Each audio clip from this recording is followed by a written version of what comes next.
говеда исто. Не се оди на по тротар цик-цак со слушалици уши да не може човек да ве помине бе. Не се цуп како боксер по велосипедска патека бе.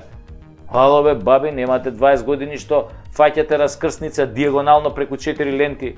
И тинеџери бе, ало бе, не се бутка еден со друг додека поминувате улица кај што нема пешачки премини. Се буткаат еден со друг. Се влечат, сопки си прават, тука коли праја. Абе, све е отидено, како да ви кажам, без контрола.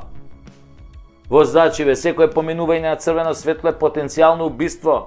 Таксисти бе, секое сечење на полна линија се води како можност за двојно убиство. Секое претекнување на полна линија може да значи да убиете некој од спротивната насока што иде. Ве боли уво, ќе добиете условно на условно. Ама пак ви кажам, во следните 10 години на адвокатот и на судијата ќе им купите по еден стан за неколку секунди што сте се правеле фраери и што не сте ги почитувале основни